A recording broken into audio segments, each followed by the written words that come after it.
رموز دین و دنیا سب پڑھا گئے کربلا والے، لگا کے ضرب باطل کو مٹا گئے کربلا والے۔ جفاؤں پہ جفائیں تھیں، بلاؤں پہ بلائیں تھیں، جفاؤں پر جفائیں تھیں، بلاؤں پر بلائیں تھیں، مگر وعدہ شریعت کا نبھا گئے کربلا والے۔ کٹے بازو جلے خیمے دیے جانوں کے نذرانے، کٹے بازو جلے خیمے دیے جانوں کے نذرانے، لٹا کے اپنے گھر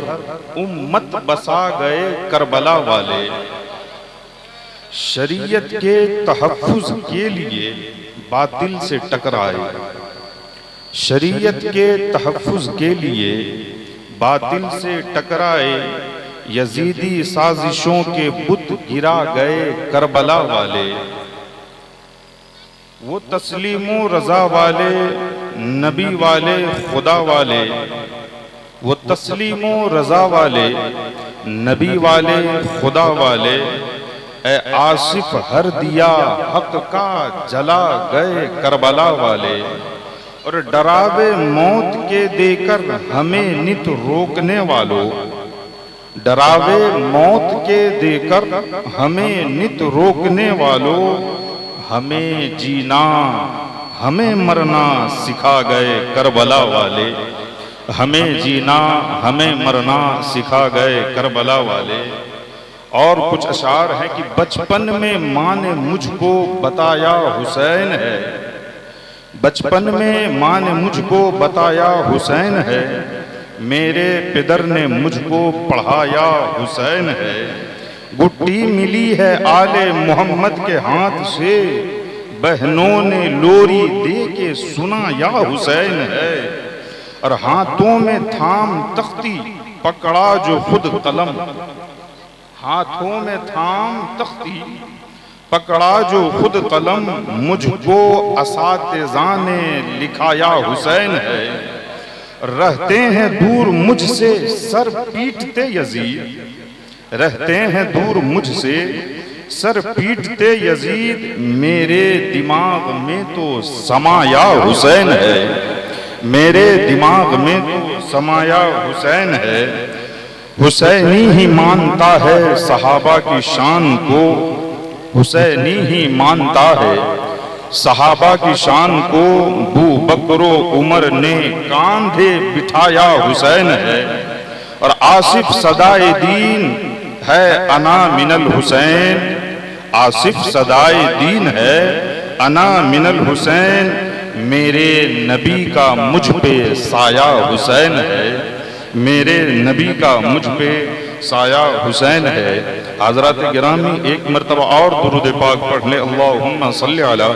سیدنا شفیعنا حبیبنا و مولانا محمد صلاۃ و سلام علیک یا رسول اللہ صلی اللہ تعالی علیہ وسلم۔ ہم اور آپ اس محفل مبارک میں جمع ہیں، اور اس لیے تاکہ امام حسین کی یاد منا سکے، امام حسین سے اپنی محبت کا ثبوت پیش کر سکے، تو اس سے پہلے ہمیں یہ بھی جاننا ضروری ہے کہ آخر کربلا کا معرکہ جو رونما ہوا وہ کس وجہ سے ہوا تھا؟ آخر وہ جنگ اقتدار کے لیے یا پھر حکومت کے لیے تھی، یا پھر سلطنت کے لیے تھی، یا پھر وہ جنگ کس لیے تھی؟ تو اگر ہم اور آپ تاریخ کا مطالعہ کریں گے، امام حسین کی زندگی کو پڑھیں گے، تو سمجھ میں آئے گا کہ نہ یہ لڑائی اقتدار کے لیے تھی، نہ یہ لڑائی سلطنت کے لیے تھی، نہ یہ لڑائی بادشاہت کے لیے تھی، بلکہ یہ لڑائی نظریے کی لڑائی تھی، یہ لڑائی فکر و نظر کی لڑائی تھی کہ حضرت امام حسین کہ جن کا کردار اتنا بلند، جن کی عظمت اتنی بلند کہ نبی اکرم صلی اللہ تعالی علیہ وسلم نے ارشاد فرمایا، حضرت امام حسین کی شان میں کتنی احادیث ہیں، نبی اکرم صلی اللہ علیہ وسلم کی کتنے اقوال ہیں کہ حسن و حسین جنتی نوجوانوں کے سردار ہیں، حسن و حسین دنیا کے یہ میرے دو پھول ہیں، یہ حسن و حسین ایسے ہیں کہ جو ان سے محبت کرے وہ گویا اس نے مجھ سے محبت کی ہے،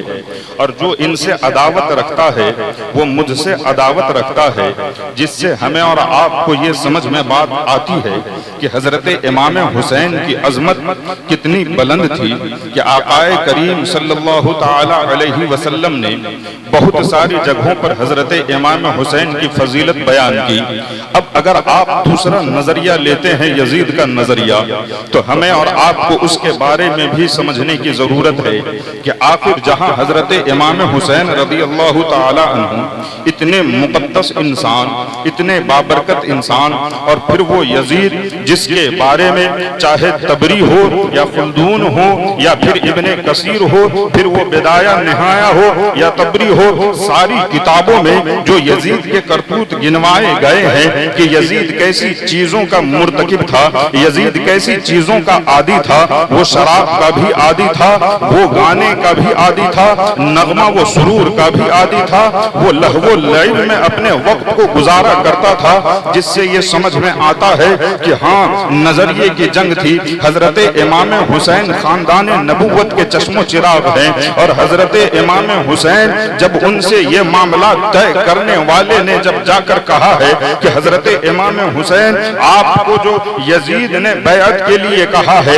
یہ جو سارا معاملہ ہوا ہے، تو اس سے پہلے ہم یہ جاننے کی کوشش کرتے ہیں کہ آج کی یہ تاریخ ہے، ہمارا آپ کربلا کی تاریخ سننے کے لیے یہاں جمع ہے۔ جیسے ہی محرم کا مہینہ آتا ہے، اہل سنت و جماعت کے لوگ نہایت ہی تجھ کو احتشام سے ذکر امام حسین کی مجلس منعقد کرتے ہیں اور ان کی تاریخ سنتے ہیں۔ تاریخ ایسے ہی مرتب ہوتی ہے، تاریخ کوئی عظیم واقعہ ہو تبھی مرتب ہوتی ہے، ایسا نہیں ہے کہ آسمان سے بارش ہو اور انسان اسے تاریخ کہہ دے، ایسا نہیں ہے کہ سمندر میں پانی ہو اور انسان اسے تاریخ کہہ دے، ایسا نہیں ہے کہ سڑکوں پر گاڑی چلے اور انسان اسے تاریخ کہہ دے۔ جو بھی عام چیزیں ہیں وہ تاریخ کا حصہ نہیں بنتی ہے، بلکہ جو عظیم چیزیں ہوتی ہیں، جو عظیم واقعہ ہوتا ہے، وہ تاریخ کا حصہ بنا کرتا ہے۔ اور یہ بھی کربلا جو تاریخ کا حصہ ہے کہ جو اہل سنت و جماعت ہے، جو شائعہ امام حسین ہے،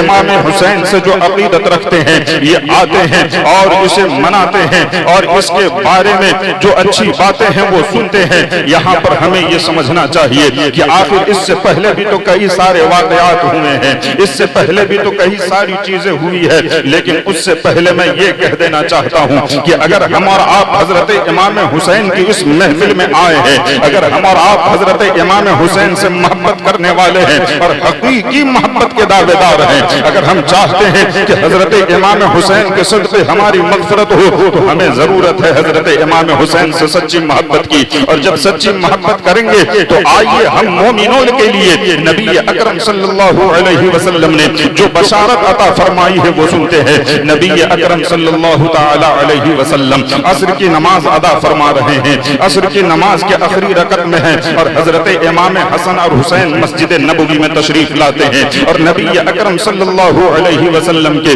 پشت انور پر سوار ہو جاتے ہیں۔ حضرت امام حسن اور حسین جب پشت انور پر سوار ہو گئے، حضور اکرم صلی اللہ علیہ وسلم جب نماز سے فارغ ہوتے ہیں تو دونوں نواسوں کو اپنے سامنے کرتے ہیں اور حضرت امام حسن کو دائیں کندھے پر بٹھاتے ہیں اور حضرت امام حسین کو بائیں کندھے پر بٹھاتے ہیں۔ صحابہ کی جماعت آگے کھڑی ہے، نبی اکرم صلی اللہ علیہ وسلم ارشاد فرماتے ہیں، اے لوگو کیا میں تمہیں ان کے بارے میں خبر نہ دے دوں جو نانا نانی کے اعتبار سے سب سے بہتر ہے؟ اے لوگو کیا میں تمہیں اس کے بارے میں خبر نہ دے دوں جو ماں اور باپ کے لحاظ سے سب سے بہتر ہے؟ کیا میں تمہیں ان کے بارے میں نہ بتا دوں جو چچا اور پھوپھی کے اعتبار سے سب سے بہتر ہے؟ کیا میں تمہیں ان کے بارے میں نہ بتا دوں جو خالہ اور ماموں کے اعتبار سے سب سے بہتر ہے؟ نبی اکرم صلی اللہ علیہ وسلم نے صحابہ کرام سے یہ بھی فرمایا ہے کہ کیا میں نہ بتا دوں اور پھر بتا بھی رہے ہیں کہ اے میرے صحابیوں، اے میرے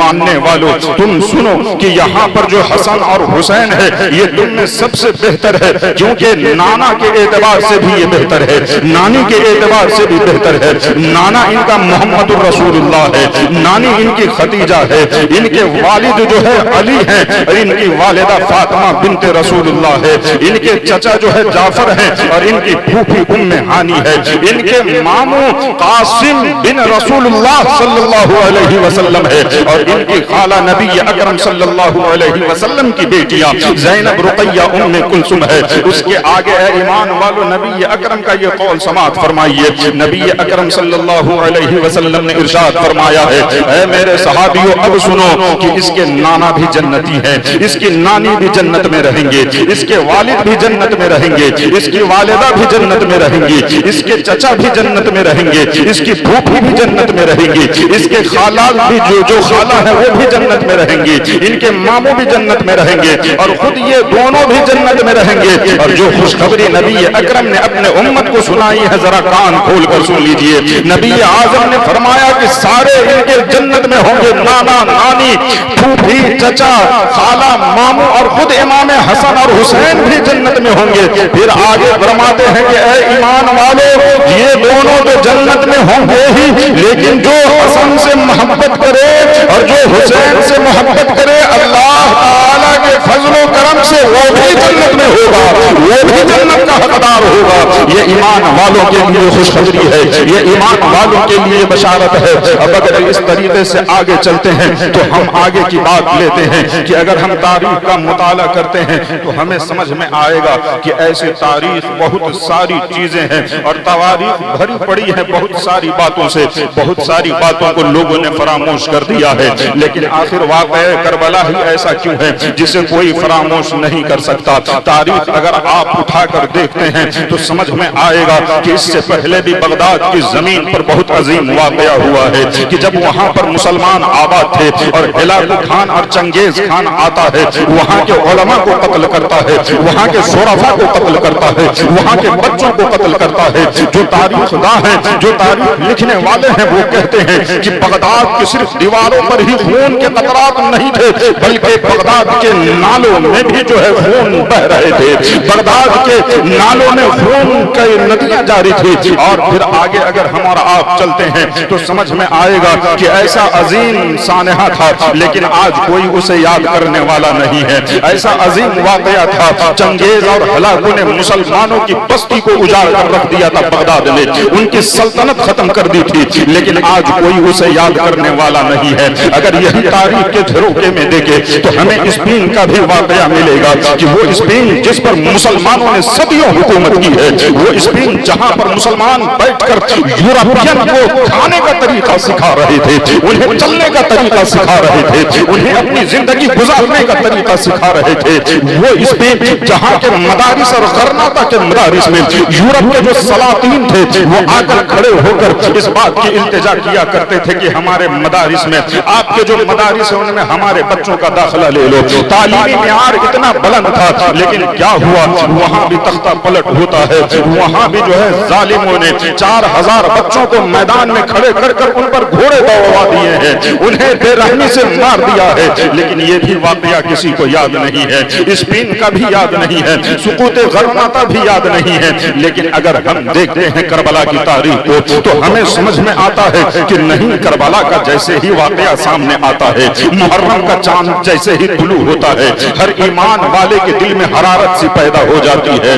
ہر آنکھیں اشکبار ہو جاتی ہے، ہر دل بے چین ہو جاتا ہے، ہر دل بے قرار ہو جاتا ہے، قلب مضطرب ہو جاتا ہے، اور پھر محرم کی یاد مناتے ہیں۔ امام حسین کا ہم پیغام لوگوں تک پہنچانے کی کوشش کرتے ہیں، امام حسین کی یاد مناتے ہیں۔ اگر ہم اس سے آگے چلتے ہیں تو سمجھ میں آئے گا کہ ہاں، کچھ واقعات ایسے ہوتے ہیں جسے انسان فراموش کر دیتا ہے۔ اگر اس اعتبار سے دیکھیں تو واقعات دو طریقے ہوتے ہیں، تاریخ جو ہے دو نوعیتوں صورتوں کی ہوتی ہیں، ایک تو وہ جو واقعہ محض واقعہ ہو جو اتفاق کا نتیجہ ہو، جیسے کسی ظالم جابر بادشاہ نے ظلم کر دیا، کسی قہرمان نے ظلم کر دیا، کسی کو مار ڈالا، یا وہ نسلوں کے نسلوں کو مٹا دیا. یہ ایسی چیزیں ہیں کہ انسان اسے فراموش کر دیتا ہے. لیکن کبھی کبھی واقعہ وہ ہوتا ہے جس کے پیچھے زندہ نظام کی تحریک موجود ہوتی ہے. واقعہ وہ ہوتا ہے جس کے پیچھے کبھی زندہ نظام ہوتا ہے. جب آپ دیکھتے ہیں کہ ہمارا یہ نظام کیسا ہے، جب آپ کربلا کو دیکھتے ہیں تو ہمیں سمجھ میں آتا ہے کہ یہ واقعہ ہے جس نظام زندہ نظام کے پیچھے ایک تحریک موجود ہے. حضرت امام حسین نے اسی نظام کے لیے اپنا سر کربلا میں کٹایا ہے. حضرت امام حسین نے نبی اکرم کے دین کو پروٹیکشن دینے کے لیے کربلا میں اپنے سر کو کٹایا ہے. نبی اکرم صلی اللہ علیہ وسلم کے دین کی حفاظت کے لیے اور اس کو مٹنے سے بچنے کے لیے نبی اکرم صلی اللہ علیہ وسلم کے نواسے نے اپنے جان کی بھی بازی لگائی ہے اور اپنی اولاد کی بھی قربانی دی ہے. جس سے سمجھ میں آ گیا کہ حضرت امام حسین کی قربانی ایک زندہ نظام کے لیے ہے، اسلام کے لیے ہے. تو سمجھ میں آ گیا کہ جب تک یہ نظام زندہ رہے گا، جب تک اسلام زندہ رہے گا، امام حسین کی تاریخ بھی زندہ رہے گی. جب تک اسلام زندہ رہے گا، امام حسین کی یاد زندہ رہے گی. جب تک اسلام زندہ رہے گا، امام حسین کا تذکرہ یوں ہی ہوتا رہے گا. کیونکہ حضرت امام حسین نے جو قربانی پیش کی ہے وہ ایک زندہ نظام کے لیے پیش کی ہے. تو جب تک ہمارا اسلام لہلہا رہا ہے، ہمارے حسین کا بھی ذکر سر چڑھ کر بول رہا ہے. سبحان اللہ، سبحان اللہ. حضرات محترم، اگر ہم اور آپ اس کو ایک زاویے سے یوں بھی دیکھیں کہ اللہ تبارک و تعالی نے بے شمار انبیاء کرام کو بھیجا، بہت سارے نبیوں کے ساتھ اللہ نے صحیفے اتارے، بہت ساروں کو کتابیں دی گئی، لیکن انجیل میں بھی رد و بدل، زبور میں بھی رد و بدل، توریت میں بھی تحریف، ساری چیزوں میں رد و بدل. نبی آتے گئے، اللہ نبی بھیجتا گیا، کتابیں عطا فرماتا رہا اور ان کے ماننے والے کتابوں میں رد و بدل کرتے رہے. اور جب بھی تغیر و تبدل والا واقعہ ہوا ہے کتابوں میں، اس کے پیچھے کوئی نہ کوئی ضرور ظالم بادشاہ ہے، کوئی نہ کوئی حکمراں ہے، کوئی نہ کوئی نمرود ہے، کوئی نہ کوئی فرعون ہے. اگر آپ تاریخ دیکھ لیں، اگر انجیل میں تغیر ہے تو اس میں دیکھیں گے کہ آپ کو تاریخ کے اعتبار سے ملے گا کسی نہ کسی بادشاہ نے اس میں نہ تو کوئی نہ طاقتور ایسا کہ اس نے اس میں تغیر و تبدل کا معاملہ انجام دیا ہے. اگر ہم دیکھتے ہیں ساری چیزوں کو، سب میں سمجھ میں آئے گا ہاں اللہ تبارک و تعالی نے ہی وہ کتابیں عطا فرمائی تھی نبیوں کو، لیکن اس میں تحریف کر دی گئی. پھر ایسا ہو سکتا ہے مشیت الہی ہے کہ یہ نبی آخری نبی نہیں ہے، یہ کتاب آخری کتاب نہیں ہے. اگر یہ کتاب میں وہ تغیر کر دیتے ہیں، اگر اس کتاب میں تبدیلی کر دیتے ہیں، ہم دوسری کتاب نازل فرما دیں گے. اگر پھر اس کتاب میں یہ تبدیلی کرتے ہیں، ہم پھر دوسری کتاب نازل فرما دیں گے. لیکن جب اللہ تبارک و تعالی نے اپنے آخری نبی کو بھیجنے کا فیصلہ فرمایا ہے، آخری نبی کو مبعوث فرمانے کا فیصلہ فرمایا ہے اور نبی اکرم کے ساتھ قرآن مقدس جیسی مبارک کتاب نازل فرمائی ہے، تب اللہ تبارک و تعالی نے وَرَفَعْنَا لَكَ ذِكْرَكَ فرما کر نبی اکرم کے ذکر کو بھی بلند فرمایا ہے اور پھر قرآن کی حفاظت کی بھی ذمہ داری لی ہے، نبی کے سیرت کی حفاظت کی ذمہ داری لی ہے. یعنی کوئی ایسا نہ ہو کہ یہ سمجھ لے کہ نبی اکرم کے جانے کے بعد قرآن میں تبدیلی کر دے یا نبی اکرم کی زندگی میں کوئی تبدیلی کر دے. نہیں، اللہ محافظ ہے، نہ کلیات میں کوئی تبدیلی کر سکتا ہے، نہ جزئیات میں کوئی تبدیلی کر سکتا ہے. لیکن ہاں کہیں نہ کہیں یہ بات تھی کہ کہیں ایسا نہ ہو کہ کسی چور دروازے سے کوئی آئے اور کوئی گوشہ نکالے اور اس میں جو حلت و حرمت کے قوانین ہیں اس میں کوئی تبدیلی کرنا چاہے، اس میں کوئی آسانی کرنا چاہے. ایسا نہ ہو کہ کوئی آئے وہ حلال کو حرام کر دے اور حرام کو حلال کر دے. اور یہی سوچ یزید کی تھی، یہی فکر یزید کی تھی، یہی سوچ یزید رہا تھا. جب ایسا ہوا ہے تو اللہ تبارک و تعالی نے حضرت امام حسین کو بھیجا ہے تاکہ وہ یزید یزید کی سرکوبی کرے. حضرت امام حسین کو بھیجا ہے تاکہ وہ یزید کو شکست دے اور اس کے مقابلے میں نبی آخر الزماں کی دین کی حفاظت کرے, نبی آخر الزماں کی شریعت کی حفاظت کرے. اور حضرت امام حسین اسی چیز کے لیے اور اسی مقصد کے لیے آتے ہیں اور اسی مقصد کو نبھاتے ہیں. حضرت امام حسین کا معاملہ ایسا ہے کہ حضرت امام حسین جب حضرت امیر معاویہ کا وصال ہوتا ہے, یزید تخت خلافت پر بیٹھ جاتا ہے اور سب سے پہلے جو بڑے بڑے صحابہ تھے انہیں وہ خط بھیجتا ہے کہ آپ ہماری بیعت کر لیجئے, آپ ہماری بیعت کر لیجئے. حقیقت تو یہ ہے اہل ایمان کہ حضرت امام حسین کیسے بیعت کر لیتے. حضرت امام حسین نے اپنے بچپن کی زندگی سے دیکھا ہے کہ یہ وہی مصلی ہے جس پر ہمارے نانا نے امامت فرمائی ہے, یہ وہی مصلی ہے جس پر ابو بکر صدیق نے امامت فرمائی ہے, یہ وہی مصلی ہے جس پر عمر فاروق نے امامت فرمائی ہے, یہ وہی مصلی ہے جس پر عثمان غنی کھڑے ہوئے ہیں, یہ وہی مصلی ہے جس پر ہمارے والد بزرگوار حضرت علی کھڑے ہوئے ہیں اور پھر میرا بھائی حضرت امام حسن کھڑے ہوئے ہیں. اب جب حضرت امام حسن نے دیکھا ہے, امام حسین نے دیکھا ہے کہ یزید تو حلت و حرمت میں تبدیلی کرنا چاہ رہا ہے, یزید تو نغمہ کا شوقین ہے, یزید تو شراب کا عادی ہے. حضرت امام حسین رضی اللہ تعالیٰ عنہ کو جیسے ہی بیعت کے لیے کہا جاتا ہے سرے سے انکار فرما دیتے ہیں. اور یزید جو اس کا مطالبہ کر رہا تھا, کیونکہ یزید کو بھی معلوم تھا کہ پوری دنیا ہماری بیعت کر لے, دنیا بادشاہ مان لو تو مان لے, لیکن جب تک امام حسین ہماری بیعت نہیں کرتے ہیں مجھے کوئی خلیفۃ المسلمین نہیں کہے گا, مجھے کوئی امیر المؤمنین نہیں کہے گا. وہ اس لیے چاہتا تھا کہ حضرت امام حسین سے بیعت لے لے, سارا معاملہ ہی ختم ہو جائے گا. اگر حضرت امام حسین بیعت کر لیتے ہیں تو سارا جھگڑا ہی ختم ہو جائے گا. حضرت امام حسین کو چاہتا تو یزید کیا سے کیا دے سکتا تھا, لیکن حضرت امام حسین نے اسے قبول نہیں کیا. حضرت امام حسین چاہتے تو اس کی بیعت کو قبول کر لیتے, اس کی بیعت کر لیتے, لیکن حضرت امام حسین نے عزیمت کو چنا ہے. حضرت امام حسین مدینہ منورہ سے رخصت ہو جاتے ہیں. مدینہ منورہ سے رخصت ہونے کے بعد مکہ معظمہ تشریف لے جاتے ہیں. وہاں بھی صحابہ کرام نے سمجھایا ہے, اے امام آپ اکیلے جانے کا قصد نہ کرے, جو کوفہ والے ہیں ان کا ارادہ ٹھیک نہیں ہوتا, ان کے اندر بے وفائی ہے, ان کے خمیر میں بدعہدی ہے, آپ وہاں جانے کا قصد نہ کرے. لیکن حضرت امام حسین نے ارشاد فرمایا ہے کہ میں اتمام حجت کے لیے جا رہا ہوں, وہاں سے خط وہ بھیج رہے ہیں, کوفہ سے لوگوں کے خطوط آ رہے ہیں. اگر میدان محشر میں میرے نانا کے سامنے کسی نے کہہ دیا کہ اے حضور اکرم ہم نے آپ کے نواسے کو بلایا تھا کہ ہماری رہبری کرے, ہماری رہنمائی کرے, لیکن آپ کا نواسا ہماری رہبری کرنے کے لیے نہیں آیا, آپ کا نواسا ہماری ہدایت کے لیے نہیں آیا, اور ہم نے مجبوری میں یزید جیسے لعنتی انسان کے ہاتھ پر بیعت کی ہے. حضرت امام حسین نے اتمام حجت کے لیے سفر کا قصد فرمایا ہے, اور پھر واقعات ہوتے جا رہے ہیں, ہوتے جا رہے ہیں. کربلا کی سرزمین بھی آتی ہے,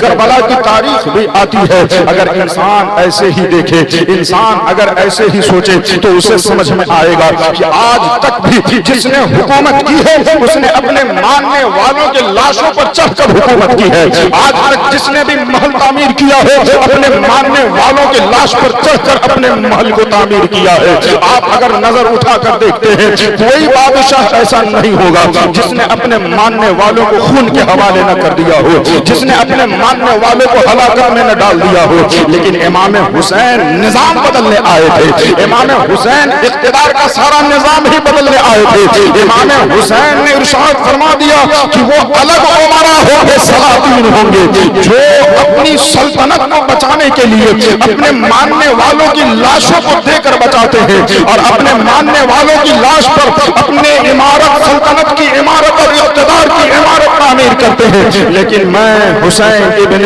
علی ہوں, میں حسین ابن علی ہوں, میں اپنے ماننے والوں کی لاش پر اقتدار کی عمارت تعمیر نہیں کر رہا, بلکہ میں اپنی لاش اور اپنے بچوں کی لاش پر مذہب کی عمارت تعمیر کر رہا ہوں. میں نبی اکرم کی سنت تعمیر کر رہا ہوں, میں دین کو تحفظ فراہم کر رہا ہوں. اور یہ واضح فرما دیا کہ حقیقت یہ نہیں ہے کہ کوئی زندگی بچا لے تو اسی کا نام زندگی ہے, بلکہ کبھی کبھی رب کی بارگاہ میں زندگی دے دینا بھی زندگی ہے. اس لیے تو اعلیٰ حضرت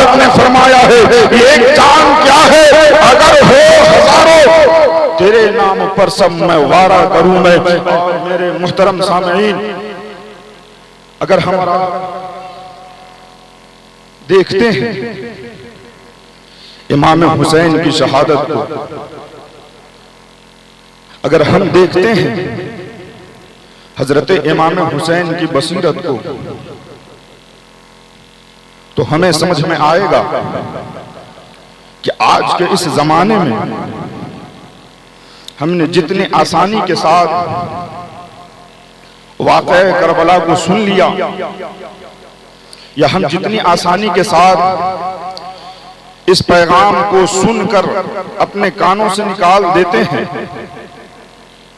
یہ اتنا آسان نہیں ہے۔ اگر ہم اور آپ چاہتے ہیں کہ ہم اپنی زندگی میں ہر اعتبار سے کامیاب رہے، تو نبی اکرم صلی اللہ تعالی علیہ وسلم نے یہ بھی راستہ بتا دیا ہے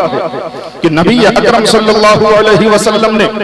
اپنی اہل بیت کو حضرت نوح علیہ السلام کے کشتی کے مانند فرمایا، اور پھر اپنے صحابہ کو ستاروں کے مانند فرمایا، اور یہ واضح فرما دیا کہ اگر کوئی انسان کشتی میں بیٹھ کر چلتا ہے تو اسے ستاروں کی ضرورت پڑتی ہے رہبری کے لیے، اسے ستاروں کی ضرورت پڑتی ہے رہنمائی کے لیے۔ تو اگر کوئی بیٹھ کر چلتا ہے تو اسے ہمارے اہل بیت کی کشتی میں تو سوار ہونا بھی ہے، لیکن ستارے کے طور پر صحابہ کی ذات کو بھی آگے رکھنا ہے۔ اسی وجہ سے تو اعلیٰ حضرت فرماتے ہیں اہل سنت کا بیڑا ہے پاک اصحاب حضور، نجم ہے اور ناو ہے ادرس رسول اللہ کی۔ ہمارا آپ اگر دیکھیں کہ ہمارے لیے کیا کیا مسائل ہے، ہمارا آپ دیکھیں کہ ہماری زندگی میں کیا کیا مسائل ہے، تو ہمیں اپنے طور پر سمجھ میں آئے گا کہ ہماری زندگی میں تو کوئی بھی پریشانی نہیں ہے، ہماری زندگی میں کوئی بھی مشکلات نہیں ہے۔ اگر مصائب دیکھنا ہو تو کربلا کی سرزمین پر چلتے ہیں، اگر مصیبتوں کو دیکھنا ہو تو کربلا کی سرزمین پر چلتے ہیں۔ اگر ہم دیکھتے ہیں کہ حضرت امام حسین نے اپنے دل پر صبر کا پتھر رکھ کر کیسے جامع شہادت نوش فرمایا ہے، اپنی آنکھوں کے سامنے اپنے بچوں کو کیسے شہید ہوتا ہوا دیکھا ہے، اپنے بھتیجوں کو شہید ہوتا ہوا دیکھا ہے، اپنے جوان بیٹوں کو شہید ہوتا ہوا دیکھا ہے، اپنے ننھے منھے بچوں کو شہید ہوتا ہوا دیکھا ہے۔ آخر ہم کب اس اعتبار سے زندگی گزاریں گے؟ آخر ہم کب نبی اکرم صلی اللہ علیہ وسلم کی عظمت کی خاطر اپنے تن من دھن ہر چیز کی بازی لگانے کے لیے تیار ہوں گے؟ ہمارا آپ تو بس اس چیز کے خواہاں ہے کہ رب کی نعمت ہمارے پاس آئے، ہمارا آپ بس اس چیز کے خواہاں ہے کہ رب کے انعامات کی بارش ہم پر ہو۔ لیکن اگر ہم دیکھتے ہیں عمل کے معاملے میں تو ہمارا کردار حسینی نہیں ہے۔ حسینیت تو یہ ہے کہ حضرت امام حسین نے کربلا کی تپتی ہوئی ریت پر بھی نمازوں کو نہیں چھوڑا ہے، وہاں پر بھی قرآن کی تلاوت کو نہیں چھوڑا ہے، لیکن آج ہم ٹھنڈے اور نرم بستروں پر پڑے رہ کر نماز کو چھوڑ رہے ہیں، ہم قرآن کی تلاوت نہیں کر رہے ہیں،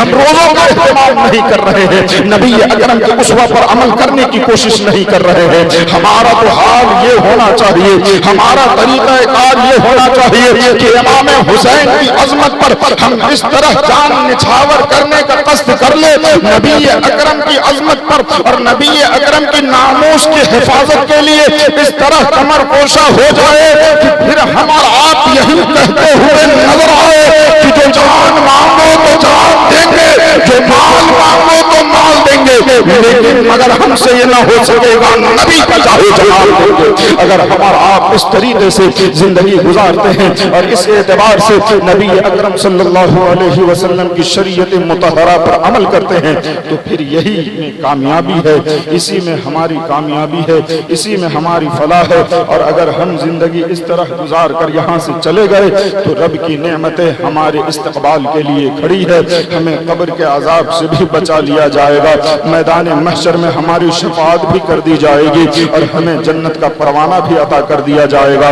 ضرورت اس بات کی ہے کہ ہمارا آپ نبی اکرم صلی اللہ علیہ وسلم کے جو نقوش ہے ان پر عمل کرنے کی کوشش کرے۔ حضرت امام حسین نے کربلا سے جو پیغام دیا تھا وہ یہ پیغام دیا تھا کہ ہم نبی اکرم کی دین پر سچائی کے ساتھ عمل کریں۔ حسینیت یہ نہیں ہے کہ ہم جا کر روڈ پر ڈھول بجائے یا تاشے بجائے یا ناچ گانے کرے، بلکہ حسینیت یہ ہے کہ ہم یوم عاشورہ کو روزے کا اہتمام کریں۔ حسینیت یہ ہے کہ ہم یوم عاشورہ کو قرآن کی تلاوت کا اہتمام کریں، غریبوں پر صدقات کریں، بیواؤں پر صدقات کرے, یتیموں کے سر پر دست شفقت پھیرے, یہ حسینیت ہے. اور یہی امام حسین نے ہمیں کربلا سے پیغام دیا ہے. اگر ہمارا آپ یہ ساری چیزیں کرتے ہیں تو حقیقت میں حسینی کردار کے حامل ہیں, لیکن اگر یہ سب نہیں کر پا رہے ہیں تو ہمیں پھر حسینی کردار میں ڈھلنے کی ضرورت ہے, ہمیں اس پر عمل کرنے کی ضرورت ہے. اہل ایمان, اللہ تبارک و تعالی نے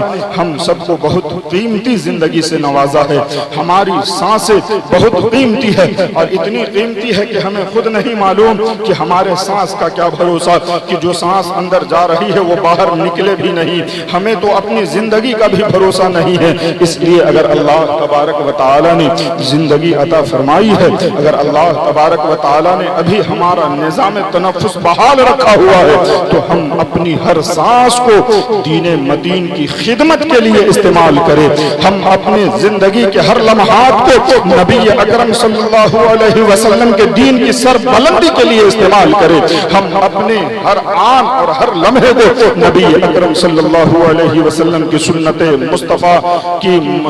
مصطفیٰ کے مطابق ہم اپنے ہر لمحہ کو گزارنے کی کوشش کریں. اللہ تبارک و تعالی ہم سب کو حضرت امام حسین کے فیضان سے مالا مال فرمائے, اور ہم جتنے بھی یہاں آئے ہیں اللہ تبارک و تعالی ہم سب کی حاضری کو قبول فرمائے. اور جن حضرات نے بھی اس محفل کو سجانے میں دامے دیرے میں قدمے سخنے جس طرح سے بھی حصہ لیا ہے, اللہ تبارک و تعالی ان کے حصہ لینے کو قبول فرمائے اور بہتر سے بہتر اجر و صلہ عطا فرمائے. استغفر اللہ ربی من کل ذنب و اتوب الیہ, والسلام علی من اتبع الہدی. صلاۃ و سلام کے لیے کھڑے ہو جائیں.